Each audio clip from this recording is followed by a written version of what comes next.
안녕하세요, 시청자 여러분. 오늘은 가슴 따뜻해지는 이야기로 영상의 문을 열려고 합니다. 바로 쿠바에 정착했던 한인 후손들이 100여 년 만에 한국을 찾아와 교육 기회를 얻게 된 사연입니다. 얼마 전 인천공항 도착 게이트에서 한 무리의 젊은 학생들이 설레는 표정으로 바깥 공기를 마시며 두리번거리고 있었어요. 낯선 듯 두리번거리면서도 이곳이 마냥 남 같지만은 않은 느낌. 왜냐하면 그들의 선조는 바로 한반도에서 건너간 분들이었으니까요. 이들은 일제강점기 시절 혹은 그 직후에 남미로 이주해 힘겨운 삶을 이어간 한인 1세대의 피가 흐르고 있습니다. 그 중에는 1921년에 쿠바로 건너가 사탕수수 농장에서 땀 흘렸던 할아버지 할머니, 독립운동 자금을 보탰던 분들도 계셨죠. 그리고 2020년대가 되어서야 수십 년 만에 모국의 땅을 밟고 정식 교육을 받게 된 겁니다. 오늘 영상은 바로 그 쿠바 한인 후손들과 대한민국의 만남에서 출발하려고 합니다. 저는 이 장면을 직접 보면서 100년 전 선조들이 과연 이런 날이 오리라고 상상했을까 하는 생각에 울컥하더군요. 본격적인 이야기를 시작하기에 앞서 구독, 좋아요 꼭 부탁드리고요. 이 감동적인 여정 끝까지 함께 해주세요. 먼저 왜 이 학생들이 한국에 오게 되었는지 궁금하시죠? 사실 전라남도교육청을 비롯한 몇몇 지방자치단체와 교육기관에서 해외 동포 후손에게 국내 교육 기회를 주자는 취지로 해외 인재 유치 프로그램을 기획했어요. 그 대상에 쿠바 한인 후손도 포함되었고 여러 차례 서류, 심사와 면담 과정을 거쳐 최종 선발된 친구들이 3년간 국내 고등학교 과정을 이수하게 된 겁니다. 화면 자막 쿠바 한인 후손 4명, 목포 여자 상업고등학교 입학, 3년간 정식 교육 후 진학 취업까지 지원 등 특히 이들 중에는 할아버지 할머니가 우리는 한국인이라고 늘 말씀하셨다는 학생도 있고 아예 집안의 문서를 뒤져보다가 조상의 한글 이름을 발견했다는 친구도 있습니다. 정말로 우리 뿌리는 한국이라는 정체성을 대물림받은 청소년들이라는 거예요. 그러나 쿠바라는 나라는 지리적, 정치적, 문화적으로 한국과 엄청나게 멀고 또 언어도 스페인어라서 일상생활에서 한글이나 한국 문화를 접하기는 쉽지 않았겠죠. 그래서 이 아이들은 지난 수년간 독학으로 한국어를 공부하거나 기회가 될 때마다 한국 드라마나 케이팝을 찾아보며 꿈을 키워왔다고 해요. 그러니 이들이 공항에 도착했을 때 느꼈을 감격과 흥분은 말로 다 못할 겁니다. 드디어 선조의 나라에서 공부할 수 있구나. 나도 이제 여기가 제2의 고향이 될 것 같아. 이런 생각들이 머릿속을 가득 채웠을 테니까요. 이 장면만 봐도 벌써 눈물이 핑 도는 것 같지 않나요? 하지만 이것이야말로 단순한 개인의 스토리가 아니라 쿠바 한인 역사가 빚어낸 감동이라는 사실을 짚어봐야 합니다. 자, 그럼 여기서 잠시 뒤로 돌아가서 한인들이 왜 쿠바에 갔는지 궁금해지실 거예요. 쿠바라고 하면 많은 분들이 체 게바라나 카스트로 정권, 사탕수수, 클래식 자동차가 달리는 하바나 거리 정도를 떠올릴 텐데요. 그런 쿠바 땅에 우리 한국인들이 이주해서 살아왔다니 듣기만 해도 신기하죠. 사실 한인들의 남미 이주는 1905년경 하와이를 거쳐 멕시코로 건너간 사례가 가장 먼저 잘 알려져 있습니다. 그 후 일부가 임금과 처우 문제로 더 나은 환경을 찾아 쿠바로 이동했다는 설도 있고 또 일제강점기가 본격화되면서 해외로 빠져나가야 더 나은 삶을 살 수 있다고 생각한 이들이 쿠바 행배에 올랐다는 기록도 있습니다. 쿠바에 도착한 한인들은 대부분 사탕수수 농장에서 고된 노동을 하며 생계를 유지했어요. 사탕수수는 쿠바의 대표적 농업산업이었고 열악한 노동 조건으로 악명이 높았죠. 그러나 이들은 힘들어도 조국의 독립이라는 끈을 놓지 않았습니다. 일제의 나라를 빼앗긴 현실을 타개하기 위해 대한인국민회, 쿠바 지방회 등을 조직해 독립자금을 모으고 해외에서 독립운동을 지원했죠. 기록에 따르면 광주 학생 독립운동을 지지하는 모금운동이나 선언문 발표도 했다고 하니 참 대단한 민족의식을 보여준 셈입니다. 문제는 쿠바라는 지역적 특성과 정치적 상황, 변화 때문에 한인 후손들이 본국 한국과의 소통을 이어가기 어려웠다는 겁니다. 스페인어가 기본 언어로 정착하고 쿠바 혁명 이후에는 외부와의 교류가 제한되는 시기가 길었어요. 그 결과 3세, 4세가 될수록 한국어를 잊고 조상들이 왜 그토록 독립운동에 기여했는지도 잘 모르게 되는 상황이 발생했습니다.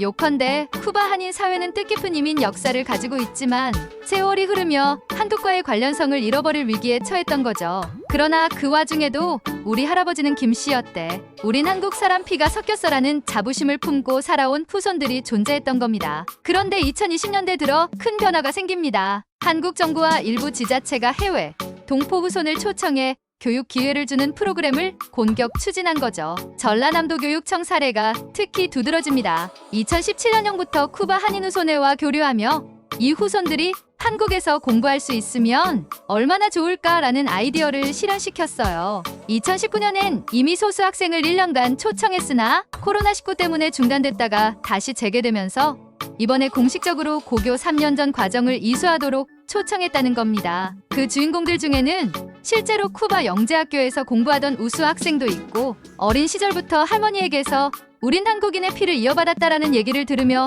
궁금증을 키워왔던 친구도 있다고 하네요. 이제 이 학생들은 전남 지역 고등학교에 배정되어 한국 학생들과 똑같이 수업을 듣고 기숙사 혹은 홈스테이 형태로 지내게 됩니다. 물론 언어 장벽이 있을 터라 스페인어 한국어 통역 프로그램과 보충 수업도 마련되었고 여러 멘토 교사들이 배정돼 있다고 해요. 현지 학교 관계자 얘기를 들어보니 쿠바 학생들이 첫날부터 굉장히 적극적이었다고 합니다. 낯선 환경이지만 이미 K-팝이나 드라마로 약간 한국 문화를 접해본 터라 강한 호기심으로 가득하다는 겁니다. 반면 날씨와 음식은 아직 익숙치 않을 수 있겠죠. 쿠바와 한국의 기후 차이, 김치나 된장 등은 초반에는 낯설 테니까요. 그러나 젊은 10대들은 금방 적응해 나갈 거라는 예상이 많습니다. 또 한국 학생들 사이에서 쿠바에서 온 친구라니 대체 어떤 사람일까 하는 궁금증이 폭발 중이라고 하네요. 같은 반이 되면 스페인어 몇 마디 배워보고 싶다는 학생도 있고 또 이왕이면 같이 쿠바 춤도 춰보고 싶다는 이야기도 들려옵니다. 이처럼 상호교류가 활발해진다면 쿠바 한인 후손들에게만 좋은 게 아니라 한국 학생들에게도 새로운 세상을 열어줄 계기가 되겠죠. 쿠바라는 나라는 우리가 흔히 아는 미국, 중국, 일본처럼 한국인들의 이민 역사가 풍부하게 축적된 곳이 아닙니다. 그래서 도대체 어떤 경로로 사람들이 거기까지 간 거지? 하는 호기심이 들게 마련입니다. 사실 한인들이 쿠바에 이주하게 된 가장 큰 계기는 멕시코 이민과 사탕수수 농장, 노동 이슈가 서로 맞물린 결과라고 할 수 있습니다. 한 세기 전 지구 반대편에서 펼쳐진 그 파란만장한 이야기를 먼저 정리해 보겠습니다. 1905년 무렵부터 하와이 사탕수수 농장이나 미국 본토로 건너간 한인들이 있긴 했지만 그 다음 행선지 중 하나가 멕시코였습니다. 멕시코 역시 사탕수수나 에네케뇽 설란 농장이 노동자를 대거 필요로 했기 때문이죠. 일부 한인들은 여러 이유예컨대 하와이에서 임금이 적었다거나 더 많은 일자리를 찾으려 했거나 등을 들어 멕시코로 이동합니다. 그런데 멕시코에서도 처우가 썩 좋지는 않았습니다. 임금이 너무 낮고 종종 계약 위반 사례도 발생했어요. 그래서 더 나은 곳을 찾아보자라고 결심한 분들 혹은 일자리 알선 브로커에 의해 다시 새로운 지역으로 이동하게 된 분들이 쿠바를 향해 배를 탔다는 설이 있습니다. 또 어떤 기록에는 이미 쿠바 내 농장주들이 멕시코 한인 노동자들이 성실하고 근면하다는 소문을 듣고 스카우트 형식으로 데려갔다는 이야기도 있죠. 어쨌든 정확한 경로가 어땠든 간에 1900년대 초중반에 멕시코, 쿠바로 넘어간 한인들이 적지 않았다는 건 역사적으로 확인됩니다. 이들이야말로 쿠바 한인 사회의 뿌리를 이룬 핵심 인물들이었지요. 당시 쿠바는 미국의 지배적 영향 아래에서 사탕수수 산업을 대규모로 운영했고 농장 경영주들은 저임금 노동자를 찾아 헤매던 시기였습니다. 한인들은 상대적으로 임금을 조금 더 받을 수 있고 더 안정된 삶을 꿈꾸며 쿠바행을 택했지만 실제로는 녹록치 않은 현장이 기다리고 있었습니다. 고된 노동 사탕수수 수확은 햇볕이 강렬한 열대 기후 아래에서 이뤄집니다. 날카로운 잎과 줄기를 잘라내야 하고 땀으로 범벅이 되면서 휴식 시간도 제한적이었어요. 인종차별 쿠바 자체가 다인종 사회긴 해도 일부 농장주는 외국인 노동자를 차별적으로 대했습니다. 흑인 아시아인에 대한 편견이 남아 있었고 임금을 떼먹거나 부당하게 해고하는 일도 종종 벌어졌죠. 언어, 장벽 스페인어는 완전히 낯선 언어였으니 초기 이민자들은 일사소통마저 쉽지 않았습니다. 한국계라는 이유로 중국인 화교가 혼동당하기도 했고 반대로 중국인 커뮤니티와 교류하며 도움을 받았다는 기록도 있습니다. 그럼에도 불구하고 한인들은 서로 협력해서 끈질기게 버텼다고 합니다. 마을 단위로 뭉쳐 살면서 한글로 편지를 써서 주고받거나 틈틈이 한인 자치 조직을 꾸렸죠. 그리고 그 자치 조직이 나중에는 독립운동 지원금 모금까지 담당하게 됩니다. 대한인국민회는 미주 지역 한인들이 독립운동을 위해 만든 대표적 단체였는데 쿠바에도 이 지방회가 결성되었다니 참 놀랍지 않나요? 그건 바로 쿠바 한인들이 단지 생존만을 바라본 게 아니라 조국의 독립에 대한 열망을 놓지 않고 있었음을 말해줍니다. 1921년경 쿠바 지역 한인들이 대한민국민의 쿠바 지방회를 조직하고 정기적으로 독립자금을 송금했다고 해요. 이 자금은 중국 상하이나 미국 등에서 활약하던 독립운동 세력에 전달됐다는 기록이 남아 있습니다. 또 광주 학생 독립운동을 지지하는 집회를 열었다는 사실도 주목할 만해요. 쿠바 한인들이 소식을 전해 듣고 저기 고국 땅에서 학생들이 일제에 맞서 시위를 벌이고 있다니 우리가 가만히 있을 수 없다라며 성금을 모았다는 겁니다. 그뿐 아니라 조국 소식을 서로 공유하기 위해 신문이나 잡지를 구해 번역해 돌리는 일도 있었다고 합니다. 비록 스페인어를 주요 언어로 쓰던 이민자 2세, 3세들도 한국에선 지금 이런 일이 벌어지고 있구나를 알고 지냈다고 해요. 그런 모습을 보면 이분들이 비록 몸은 쿠바 땅에 있어도 마음만큼은 우리는 한국인이라는 정체성을 끈질기게 유지했다는 걸 알 수 있습니다. 이게 나중에 후손들에게 우리는 그냥 쿠바인이 아니라 한인 후예라는 자부심으로 이어지는 씨앗이 되었겠죠. 쿠바 하면 떠오르는 것이 1959년 쿠바 혁명과 카스트로 체 게바라입니다.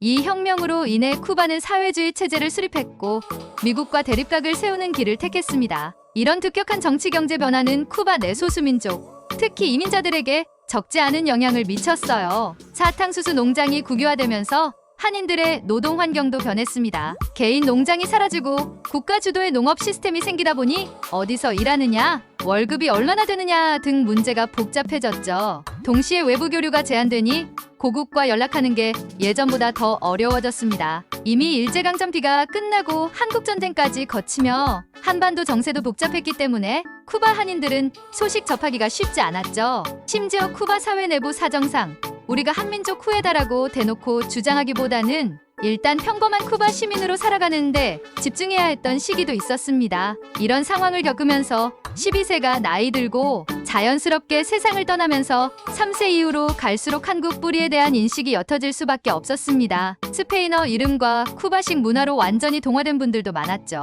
다만 소수 가정에서는 할아버지 할머니가 우리에게 한글 몇 자 가르쳐 주셨다거나 우린 김씨였대 같은 식으로 희미한 연결고리를 전해온 것입니다. 이렇듯 정치사회적 환경 속에서 한국과 직접 오갈 길이 사실상 막힌 쿠바 한인 사회가 언젠가 역사의 뒤편으로 사라지진 않을까 하는 우려도 있었어요. 하지만 1990년대 이후 쿠바가 조금씩 대외 교류를 개방하면서 이들의 존재가 다시 주목받기 시작했습니다. 특히 한인 후손들 중에 우리 선조가 독립운동에까지 기여했다는데 그 이야기를 어떻게든 찾아내고 싶다며 고군분투하는 분들이 있었죠. 어떤 할머니는 집 안창고에서 낡은 봉투와 서신을 발견했는데 그게 예전에 독립운동 단체와 주고받았던 편지라는 이야기도 전해집니다. 물론 현재는 심하게 훼손돼 원문 해독이 어려웠다고 해요. 또 어떤 분은 국적 자체가 쿠바인이지만 할아버지 묘비에 한국에서 태어났다라는 문구가 새겨져 있길래 어린 시절부터 우린 어디서 왔을까?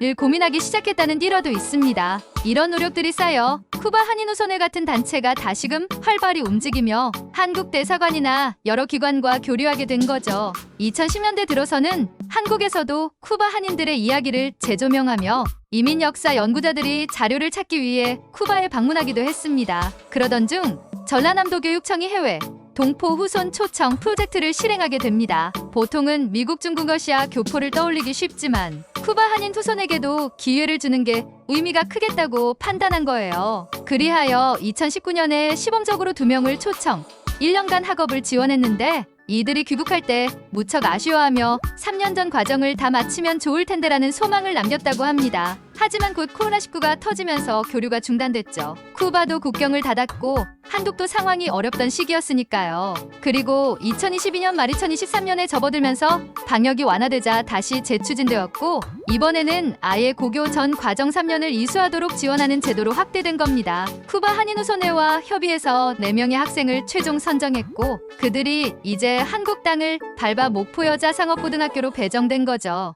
이 프로젝트가 재개됐다는 소식이 쿠바 한인사회에 전해졌을 때 그 지역 노인분들 상당수가 눈물을 흘렸다고 해요. 우리 후손이 드디어 고국에서 교육을 받는다니 꿈만 같다는 반응이랄까요? 전라남도 교육청 관계자들이 인터뷰에서 이런 말을 했습니다. 쿠바 한인들은 일제강점기 광주 학생 독립운동 시절에도 적극 지원해줬던 고마운 분들이다. 그 후손들이 힘든 삶을 이어왔는데 이제는 우리가 이분들에게 교육 기회를 돌려드릴 때가 됐다고 생각한다. 즉, 이것은 단순한 해외 유학생 초청이 아니라 역사적으로 우리가 받은 도움 독립운동 자금 지원이라든지에 대한 일종의 빚을 갚는 의미도 있다는 겁니다. 그런 맥락에서 쿠바 한인 후손들에게 특별히 우선권을 부여해 장학금과 숙식생활 지원을 보장하는 방안을 마련했다고 하네요. 그리고 글로컬 공생교육이라는 용어도 언급되는데, 이는 전 세계에서 온 인재들이 우리 지역 학생들과 함께 교류하며 글로벌 역량을 키우고 동시에 지역 사회에 기여할 수 있는 길을 찾자는 취지라고 해요. 즉, 서로에게 윈윈이 될 수 있는 그림을 그리는 것입니다.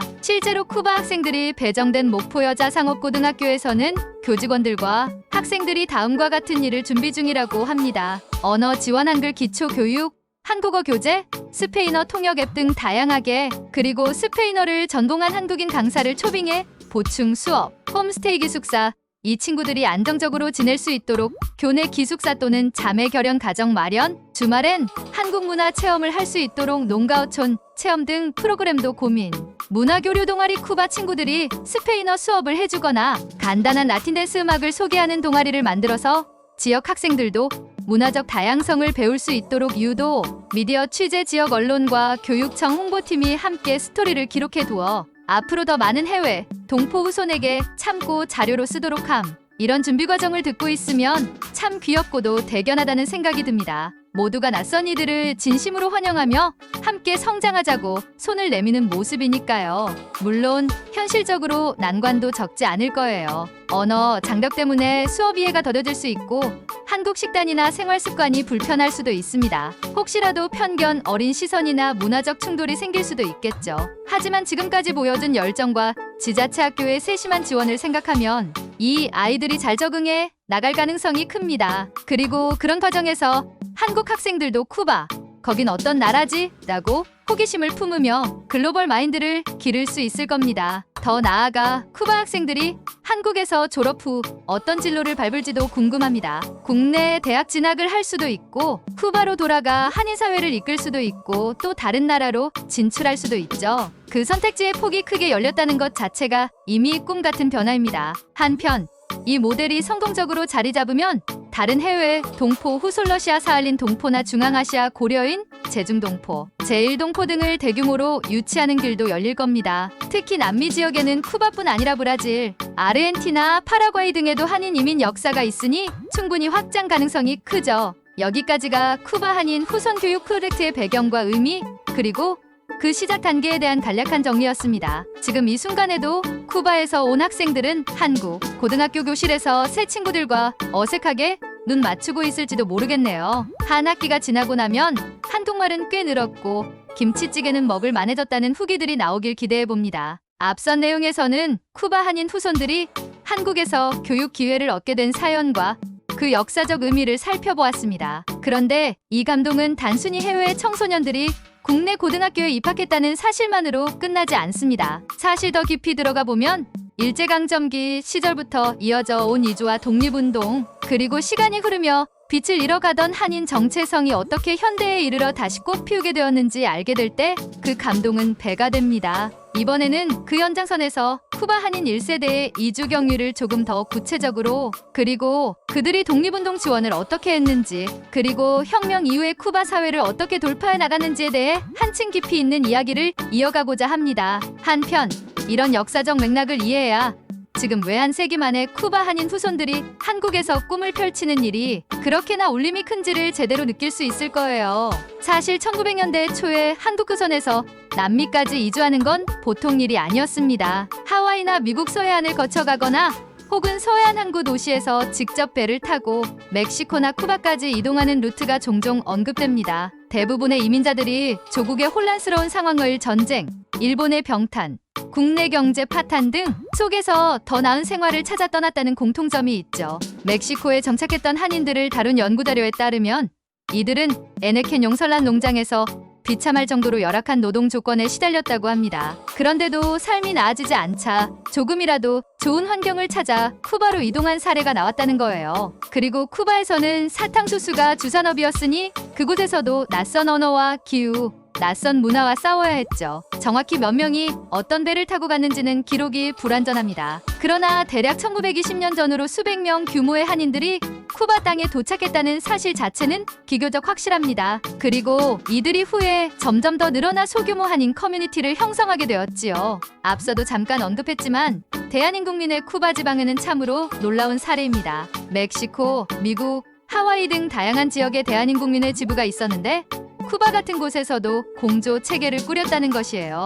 한 신문 자료에 따르면 이 쿠바 지방에는 1921년 무렵 봉식 출범했고 독립운동 자금 송금을 여러 차례 주도했다 합니다. 당시 대한민국민에는 북미 지역 미국 캐나다에 본부가 있었고 여기로부터 지침이 내려오면 쿠바 한인들도 성금 모으기, 결의대회 개최 등을 추진했던 것으로 보입니다. 사탕수수 농장 임금을 조금씩 떼서 매달 일정액을 공동기금으로 적립. 특별히 독립운동 소식이 들려올 때마다 예를 들면 30일 운동 기념이거나 광주 학생 독립운동 지지 같은 사건이 있으면 추가로 모금 운동을 전개. 모인 돈을 환전하거나 미국 거점으로 보내는 방식으로 전달. 당시 환차별 문제도 있고 통신이 발달하지 않아 매우 힘들었을 텐데도 어떻게든 해냈다는 겁니다. 그 중에서도 광주 학생 독립운동 1929년 지원 기록이 눈길을 끄는데 쿠바 한인들이 이 사건 소식을 어떻게 구체적으로 접했는지까지는 다 밝혀지지 않았지만 아마 미국에 있는 민족계 신문이나 소식을 통해 알게 되었을 가능성이 큽니다. 조선의 학생들이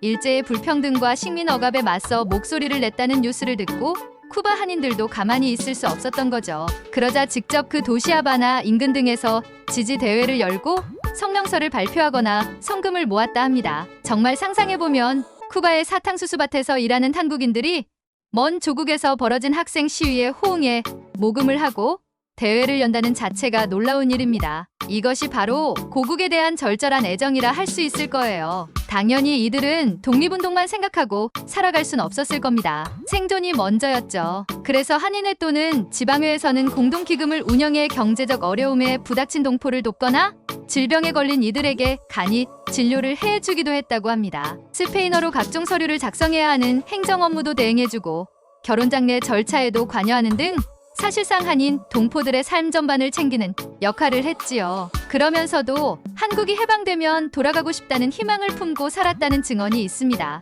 일제강점기가 끝나면 고향 땅에 발 디딜 수 있을 거라 생각한 거죠. 그러나 이후 해방 1945년과 한국전쟁 1950년을 거치면서 조국이 분단되고 쿠바에서는 또 혁명이 일어나는 등 국제정세가 복잡해지면서 실제로 귀환한 사람은 극히 소수에 그쳤다고 합니다. 1959년 1월 피델 카스트로가 이끄는 혁명군이 하바나를 장악하고 쿠바는 곧바로 사회주의 체제로 전환합니다. 이 시점은 한인들에게도 매우 커다란 전환점이었습니다. 기존의 사탕수수 농장주에게 고용되던 형태가 사라지고 국가주도 농업체제로 바뀌며 한인들도 공식적으로는 국영농장 노동자 신분이 됩니다. 재산 소유 구도가 달라지면서 일부 한인들이 모아둔 적은 재산마저 몰수나 국유화 대상이 되었다는 증언도 있어요. 외부 세계와 교류가 크게 축소되니 고국 소식, 해외 친척과의 연락이 거의 끊기다시피 하며 한민족으로서 정체성을 지켜나가기가 더 어렵게 되었습니다. 그럼에도 불구하고 현재 사회주의 체제에 순응해 살아가면서도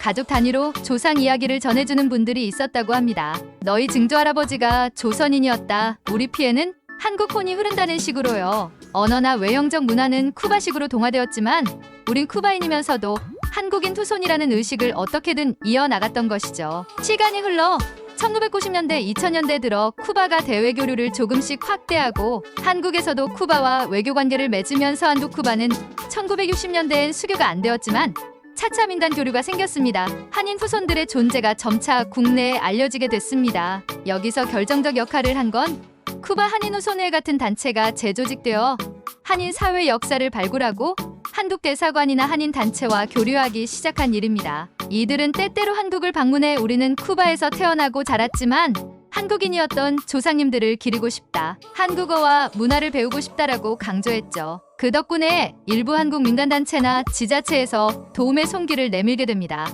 예컨대 컴퓨터 도서 기증, 장학금 지원, 문화교류 행사 등을 통해 쿠바 한인 후손들이 한국 문화와 언어를 접할 기회를 조금씩 늘려간 거예요. 그러다 마침내 이번 전라남도 교육청의 본격 초청 프로그램이 열매를 맺게 된 것이죠. 제가 들어본 몇몇 인터뷰나 기사에 따르면 쿠바 한인 후손들은 이미 대부분 쿠바적 생활 방식에 익숙하고 스페인어 이름을 쓰고 외모도 쿠바인과 크게 다르지 않은 경우가 많습니다. 혼혈 등이 진행되었을 가능성도 있지요. 하지만 자기 정체성을 쿠바인이면서 동시에 한국 혈통을 계승한 사람이라고 인식하는 사례가 꽤 많아요. 어떤 사람들은 할아버지 할머니가 혼잣말로 한국어를 조금씩 했던 기억을 이야기하고 또 어떤 사람들은 손에 꼽을 정도로 희귀하게 남아있던 한글 문서를 보관하고 있었다고도 합니다. 그리고 이런 루츠를 조금이라도 찾아 읽고 싶어 온라인으로 한국 드라마를 보거나 케이팝을 듣는 게 쿠바 젊은 층 사이에서도 인기를 끌고 있다는 증언도 있지요. 이번에 전남교육청 프로젝트로 온 학생들 총 4명만 봐도 각자 진로 희망이 다채롭습니다. 누군가는 IT 전문가가 되고 싶다고 하고 또 다른 학생은 간호나 의료 분야를 꿈꾸는데 이를 위해 한국에서 기초를 탄탄히 쌓고 싶다고 해요. 또 한 명은 무역 관련 일을 배워 언젠가는 쿠바와 한국을 잇는 다리가 되고 싶다고 말하기도 했습니다. 한편 이들이 3년 뒤 졸업하게 되면 국내 대학에 진학할 수도 있고 바로 취업을 택할 수도 있으며 혹은 쿠바로 돌아가 배운 것을 펼칠 수도 있죠. 전라남도 교육청 측은 어떤 길을 택하든 한국과 쿠바를 연결해주는 핵심 인재로 자라길 바란다는 입장이라고 합니다. 어쩌면 이 아이들의 선택과 활약에 따라 앞으로 쿠바 한인 사회와 한국 간 교류가 더 활발해질지도 모르는 일입니다. 지금 쿠바 학생들은 전남 목포에 도착해 한국 학생들과 이미 언어 교환을 시작했다고 해요. 스페인어에 호기심이 많은 친구들은 안녕 홀라, 고마워 그라시아스 같은 단어를 배우고 반대로 쿠바 학생들은 안녕하세요 고맙습니다를 연습한다네요. 또 서로 음악 취향을 공유하는데 쿠바 학생들이 즐겨 듣는 라틴 음악을 소개하고 한국 친구들은 케이팝을 보여주며 춤을 따라 추는 즐거운 시간을 갖는다고 합니다. 이런 풍경은 사실 100년 전 쿠바 한인 1세대가 상상하기 어려웠던 모습 아닐까요?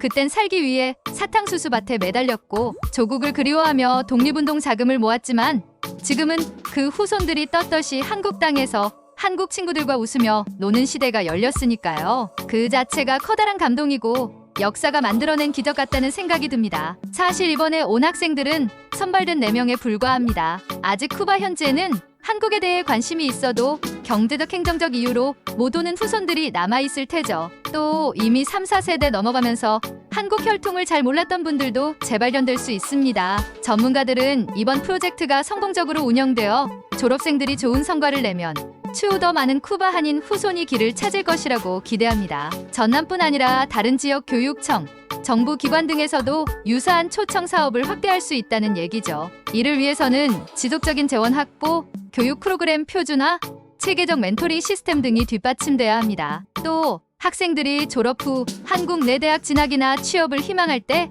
신분 문제나 비자 문제 등 행정 장벽을 최소화해주는 노력도 필요합니다. 아직 이 친구들은 국내 고교 생활을 본격적으로 시작한 지 얼마 되지 않았기 때문에 앞으로 어떤 이야기가 펼쳐질지 예측하기 이릅니다. 하지만 제가 느끼는 건 우리가 쿠바 한인 1세대에게 마음의 빚을 지고 있었다면 이제 그 후손들이 진짜 조국을 다시 발견하고 자신의 꿈을 이룰 발판을 얻은 셈이니 양쪽 모두에게 의의 있는 출발이라는 점이에요. 당장 내일이라도 적응 못하면 어쩌나 하는 걱정도 있겠지만 한인 1세대가 쿠바 땅에서 그렇게 어려움을 극복하고 버텼던 DNA가 흐르고 있을 테니 아마 잘 해낼 것입니다. 한국 교사 학생 행정가들도 이 사실을 알기에 더욱 살갑게 이들을 맞이하리라 믿고요. 결론적으로 쿠바 한인 이민 역사는 결코 밝은 길만을 걸어온 이야기가 아닙니다. 처절한 노동, 외로움, 언어 장벽, 그리고 혁명 이후 정치적 격변 등으로 인해 한 세기에 걸쳐 많은 고초를 겪었죠. 그러나 그 와중에도 조국에 대한 애정을 놓지 않았고 독립운동에 기여했으며 후손들에게 우리 뿌리는 한국이다라는 불씨를 전해줬다는 점에서 대단한 의지와 민족 사랑을 엿볼 수 있습니다. 그리고 지금 한 세대, 두 세대 지나 34세대가 되었음에도 그 불씨가 다시 살아나 내가 선조의 나라에서 공부하고 싶다는 희망으로 이어진 것이 놀라울 따름입니다. 전남교육청의 이번 초청은 그런 희망이 현실이 되도록 만들어준 결정적 계기가 되었고 앞으로도 더 확장해 갈 가능성이 큽니다. 한편 우리 사회 역시 이들을 맞이하며 상호 교류를 통해 많은 걸 배울 수 있을 겁니다. 스페인어권 문화, 쿠바 특유의 음악, 춤, 라틴의 자유분방함 등을 접하면서 우리 청소년들이 글로벌 감각과 다양성 존중을 체득할 수 있으니까요. 결국 쿠바 한인 후손과 한국 학생들 모두에게 윈윈이 되는 이야기랍니다. 이렇게 쿠바 한인 후손들의 역사를 따라가 봤습니다. 아직도 다 못한 이야기가 많아요. 예컨대 혁명 시기 일부 한인들은 아예 미국 등으로 재이주했다는 기록도 있고, 쿠바에 남은 이들이 사회주의 체제에 적응하며 어떻게 정체성을 유지했나 같은 주제도 있습니다. 하지만 오늘 내용에서는 핵심 줄기를 잡아 이주 독립운동혁명연대 재발견한국 초청이라는 흐름을 정리해 보았습니다. 시청자분들도 이 영상을 통해 세상에는 이런 드라마 같은 인연이 있구나, 그리고 그 인연이 지금도 새로운 꽃을 피우고 있구나 하며 감동하실 수 있길 바랍니다. 다시 한번 현재 한국에서 공부 중인 쿠바 한인 후손들에게 뜨거운 응원과 격려를 보내고 싶네요. 사실 이번 쿠바 한인 후손 초청은 전라남도 교육청 차원에서 시작했지만 전국적으로 관심을 받고 있습니다. 왜냐하면 이 사업이 단지 소수의 해외 동포를 돕는다는 데서 그치는 게 아니라 국가 전체의 글로벌 경쟁력을 높이는 계기가 될 수도 있다는 인식이 퍼지고 있기 때문이죠. 어한국 학생들 역시 쿠바 학생들과 교류하며 국제 감각, 언어 능력, 다문화 이해를 키웁니다. 이는 앞으로 대학 진학이나 취업, 해외 진출에 크게 도움이 될 것입니다.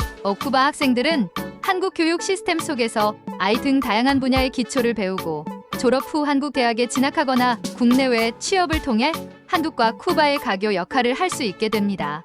전남 등 일부 지역은 인구 유출이 심각하고 학생 수 감소 문제로 고민합니다. 그런데 이런 해외 동포 후손 혹은 해외 인재 유치 프로그램은 지역 학교를 활성화하고 지역사회도 젊게 만드는 효과가 있어요. 실제로 몽골, 베트남, 중국 동포 후손 등을 유치한 학교들이 학생 수가 늘어나면서 지역 경제에도 조금씩 활기가 돈다는 사례를 보고하고 있습니다.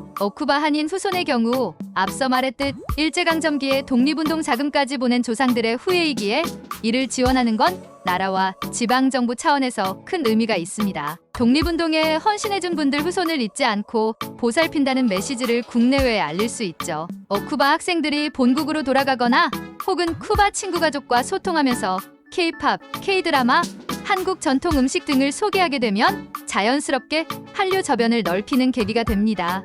또 국내에서도 쿠바의 음악춤 스테이너 표현 등이 전해지면서 다채로운 문화적 창조물이 나올 수도 있겠죠. 그렇다고 모든 일이 순탄하진 않습니다. 몇 가지 장애물을 짚어보면 다음과 같습니다. 쿠바 한인 후손은 일반 유학생보다 재정 여건이 어렵습니다. 장학금 숙식비 지원, 통역 인력, 언어 보강 수업 등 상당한 비용이 소요될 수밖에 없죠. 이를 중앙정부가 지원해야 할지, 지자체가 부담할지, 민간 후원금을 활용해야 할지 명확한 구조가 필요합니다. 장기 체류를 위해서는 비자 발급과 갱신이 원활해야 하고, 만약 졸업 후 취업까지 연결되려면 추가 체류 허가 문제가 뒤따릅니다. 이 부분에서 행정적 절차를 간소화하거나 명확히 해야 학생들이 안정감 있게 지낼 수 있겠죠. 어차피 고등학교 과정 전체를 한국어로 수강해야 하는데 초반 6개월 1년 내에 제대로 적응 못하면 어떡하나?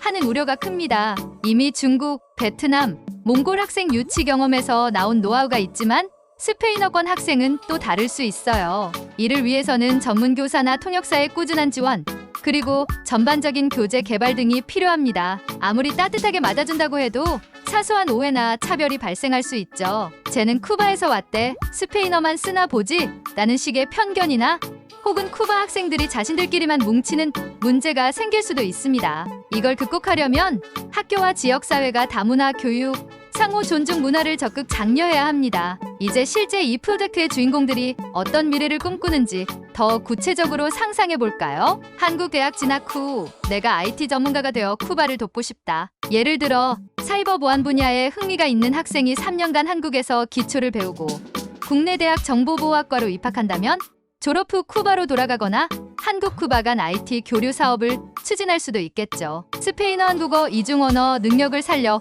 무역업을 하고 싶다. 쿠바는 물론 남미 여러 지역과 한국 간 교역이 조금씩 증가 추세인데 이 언어와 문화를 모두 아는 인재라면 상당히 희귀한 전문성을 갖춘 셈입니다. 당연히 업계에서 수요가 있겠지요. 간호나 의료 분야 진출, 쿠바의 의료 시스템과 한국의 의료 기술을 잇는 다리가 되고 싶다. 쿠바는 의료 분야가 비교적 발전된 나라로도 알려져 있습니다. 한국 역시 의료 선진화를 이룬 편이고요. 양쪽 노하우를 잘 결합하면 독특한 협력 모델을 만들 가능성도 있습니다. 한마디로 이 아이들은 단순히 학업을 위해서만이 아니라 자신들이 쿠바와 한국 사이를 연결하는 다리가 될 수 있으리라는 사명감도 일부 가지고 있는 듯합니다. 물론 아직 10대 청소년이니 그 꿈이 구체화되지 않았을 수도 있지만 그래도 이렇게 다양한 가능성을 열어둘 수 있다는 게 얼마나 멋진 일이겠습니까? 전체 이야기를 종합해보면 쿠바 한인 후손의 한국 교육은 얼핏 보면 교육청의 작은 사업 같지만 그 안에는 100년간 이어진 이주독립운동혁명 동화 정체성 유지라는 긴 세월의 파노라마가 깔려 있습니다. 그리고 그 마침표가 아니라 새로운 문을 여는 느낌이라고나 할까요? 1920년대 사탕수수밭에서 독립자금을 송금하던 1세대 분들이 살아계셨다면 이 후손들이 무럭무럭 자라 한국 땅에서 당당히 배움의 길을 걷는 걸 보고 얼마나 기뻐했을까요? 반대로 지금 이 후손들은 증조할아버지 할머니가 걸었던 길을 기억하며 내가 한국에서 성공하고 두 나라를 잇는 다리가 되겠다는 포부를 품고 있습니다. 이런 장면이 지금 이 시대에도 펼쳐지고 있다는 사실 자체가 우리 시청자들에게 역사는 살아 숨쉰다, 민족의 인연은 쉽게 끊이지 않는다는 메시지를 전해준다고 생각합니다. 이제 영상을 마무리하며 시청자분들께 다음과 같은 질문을 던져보면 어떨까요? 혹시 우리도 해외에 있는 한인 후손 혹은 다른 다문화 배경의 이웃에게 관심을 가져본 적이 있나요? 이처럼 쿠바 한인 후손에게 교육 기회를 열어준다면 우리 지역 학교나 사회에는 어떤 변화가 올까요? 앞으로 한반도 그리고 전 세계 한인 디아스포라가 어떻게 서로 협력하며 성장해 갈 수 있을까요? 이 질문들은 단지 쿠바 한인 후손만이 아니라 전 지구촌을 무대로 활동하고 있는 한국인과 그 후세대 그리고 한국에 들어오는 해외 이주민 커뮤니티와도 밀접한 관련이 있습니다. 서로의 문화와 역사를 이해하고 존중할 때 글로컬 공생교육이라는 목표가 더욱 구체화될 수 있겠죠. 마지막으로 이번 쿠바 한인 후손 초청은 단지 시작에 불과하다는 의견이 많습니다. 전라남도 교육청은 베트남, 몽골 등 다른 나라 출신 동포 후손 70여 명도 함께 초청의 고교 전 과정을 이수케하겠다고 밝혔고 더 나아가 가칭전남 글로컬 직업고등학교를 세워 국제적 인재 양성에 박차를 가하겠다고 합니다. 이 흐름이 원활히 자리 잡으면 우리가 인구 감소와 지역학교 폐교 위기 등으로 고민하던 문제를 완화하는 동시에 진정한 국제화를 실현하는 길을 열 수도 있습니다. 특히 한독과 특별한 역사적 인연이 있는 지역의 동포 후손이라면 그 의미는 두말할 나위 없이 크겠죠. 자, 이렇게 모든 이야기를 관통해보면 결론은 명확합니다. 한 세기 전에 쿠바 땅에서 사탕수수를 베며 살았던 분들이